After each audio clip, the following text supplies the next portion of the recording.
দেশ জুড়ে প্রবল বিক্ষোভের মুখে পড়েছেন দখলদার ইসরায়েলের প্রধানমন্ত্রী বেনিয়ামিন নেতানিয়াহু।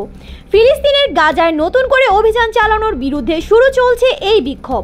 গাজায় যুদ্ধ বন্ধের দাবিতে ইসরায়েলের রাস্তায় নেমেছেন হাজার হাজার মানুষ। এ নিয়ে নেতানিয়াহু সরকারের বিরুদ্ধে টানা 3 দিন ধরে ইসরায়েলে বিক্ষোভ চলছে। ইসরায়েলের গোয়েন্দা সংস্থা শেন বেতের প্রধান রোনেন বারকে বরখাস্ত করার সরকারি সিদ্ধান্ত এবং গাজায় আবার হামলা শুরুর প্রতিবাদে গতকাল শনিবার রাজধানী তেল আবিবে হাজার হাজার মানুষ প্রতিবাদ বিক্ষোভ করেন। ইসরায়েলের নীল সাদা পতাকা হাতে তেল আবিবের হাবিমা স্কয়ারে হাজার হাজার বিক্ষোভকারী অবস্থান নেন। তারা গাজায় হামাসের হাতে বন্দী ইসরায়েলের বাকি ব্যক্তিদের মুক্ত করে আনতে নতুন করে চুক্তি করার দাবি জানান। প্রতিবাদ বিক্ষোভে অংশ নেওয়া মোশে হাহারনি বার্তা সংস্থা রয়টার্সকে বলেন, ইসরায়েলের সবচেয়ে বড় ভয়ানক শত্রু হচ্ছেন বেনিয়ামিন নেতানিয়াহু।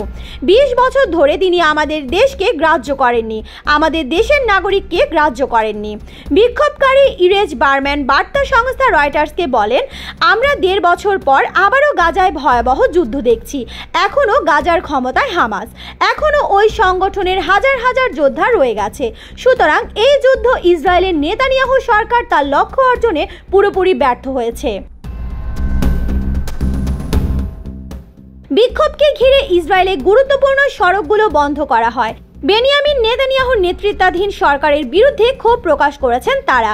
জেরুজালেম ও তেল আবিব থেকে পুলিশ কমপক্ষে 12 জনকে গ্রেফতার করেছে। বিক্ষোভকারীদের অভিযোগ, সরকার রাজনৈতিক কারণে যুদ্ধ চালিয়ে যাচ্ছে। গাজায় এখনো হামাসের কাছে জিম্মি থাকা 59 জনের পরিণতি নিয়ে ভাবছেন না নেতানিয়াহু। জিম্মিদের মধ্যে 24 জন জীবিত আছেন বলে খবর পাওয়া গেছে।